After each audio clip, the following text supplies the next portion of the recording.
Professor Thorat வந்து என்ன சொல்றாருன்னா, பிரைவேட் செக்டர்ல படிச்சு வேலைக்கு போற இஸ்லாமியர்கள் பிரைவேட் செக்டர்ல ஒரு எக்ஸ்பெரிமெண்ட் பண்றாரு. 100 ரெஸ்யூமே ரெடி பண்றாரு.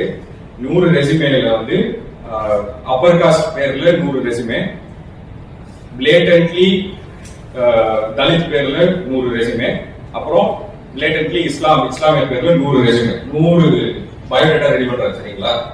அந்த 100ம் எக்ஸாக்ட் சேம், எந்த வித்தியாசமும் கிடையாது. வெறும் பேர் மட்டும்தான் வித்தியாசம் வச்சுட்டு அவர் வந்து கம்பெனிஸ்க்கு வந்து அந்த ரெஸ்யூமேவை ஃபார்வர்ட் பண்றாரு. ஃபார்வர்ட் பண்ணா அப்பர் காஸ்ட் பீப்புளுக்கு 100 கால்ஸ் வருது அப்படின்னா, தலித் மக்களுக்கு வந்து ஒரு 3 ஒரு பகுதி கூட வரல. அதை விட பாதி தான் இஸ்லாமியர்களுக்கு வருது.